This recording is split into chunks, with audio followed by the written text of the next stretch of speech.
Tuan-tuan kena tahu korban ialah syiar.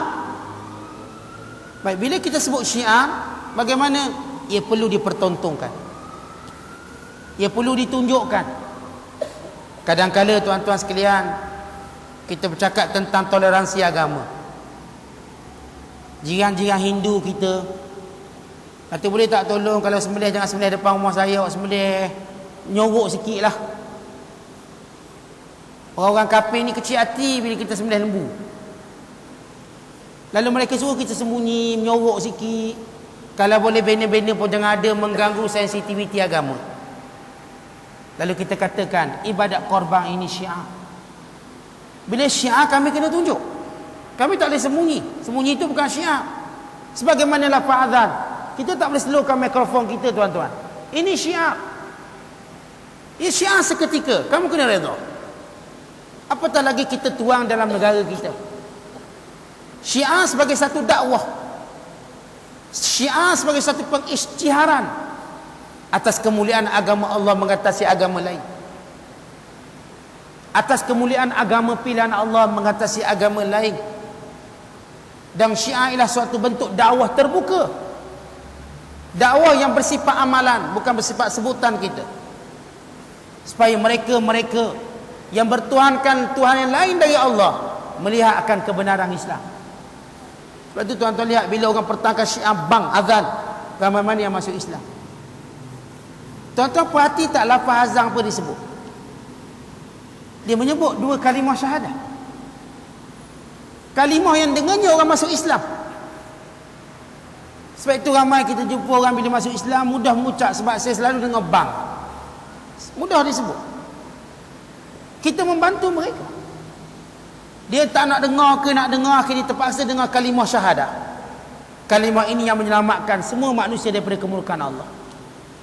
Sebab itu kita tak boleh perlahankan mikrofon kita. Kita tak boleh bang dalam masjid sehingga syiar tidak terbuka. Tidak dibenarkan. Bahkan kalau kita belajar fiqh, kalau azan tidak kedengaran di kampung tersebut, kampung itu akan diperangi. Kampung ini Allah Ta'ala laknat, benci.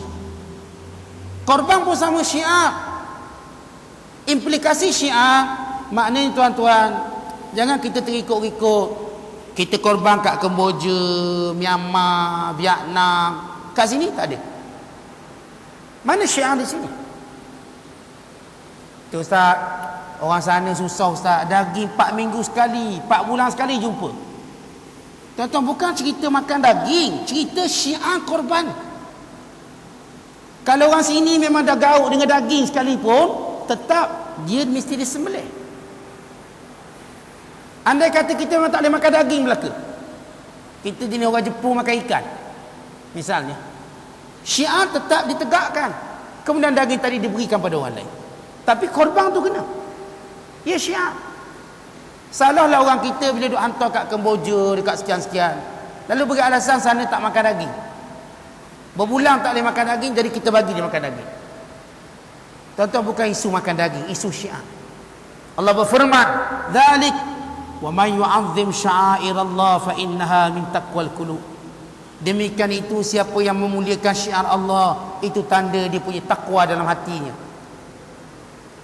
Melainkan satu keadaan di mana kita dilarang menyembelih di negara kita, contoh ada undang-undang tak boleh menyembelih, sebagaimana di India misalnya, atau di negara-negara Eropah tidak boleh disembelih melainkan di rumah sembelihan. Tak boleh sembelih terbuka macam tak bagi. Kononnya penyakit lah, benda lah, direka lah undang-undang. Maka mesti disembelih di kawasan rumah sembelihan yang mereka sediakan. Kat situ, sehingga syiar tidak dikelihatan. Rumah sembelih dia tertutup. Tahu-tahu keluar daging. Sama macam daging kikmak, sama. Ia bukan syiar kalau begitu. Kalau kita sekadar nak tunjuk daging 5 kilo seorang, 5 kilo seorang, orang tanya ni kat kikmak ke kat tudih daging ni? Biar mereka tengok daging ni daripada sembelihan. Memang sembelihan, mereka tengok kita sembelih ni daging daripada sini, syiar. Kalau setakat kita nak bagi bungkus macam tu tuan-tuan sekalian, macam kita beli supermarket. Itu berlaku di negara barat. Dalam keadaan ini, maka dia sunat cari tempat di mana ada syiar korban, dikirim ke sana. Kalau dia duduk Australia, Contohlah. Dia dilarang sembelih melainkan di rumah sembelihan. Okey, diberi mana-mana negara yang mana korban boleh dibuat secara terbuka dan syiar, beri kat sana biar syiar kelihatan. Artinya isu syiar ini isu besar.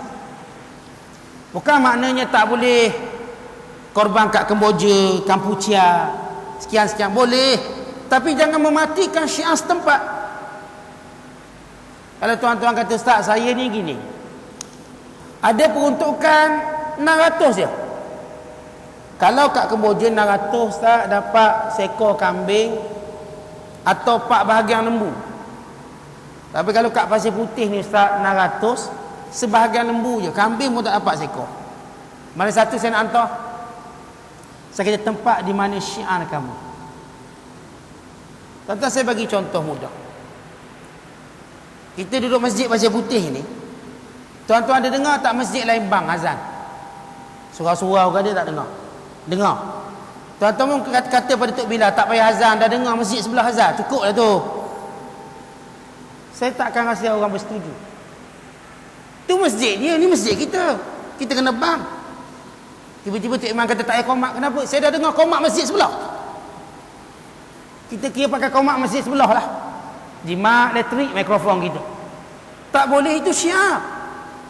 Masjid awak kena ada bang sendiri, komat sendiri, Tok Imam sendiri. Masjid lain, dia tanggungjawab dia. Itu syiar.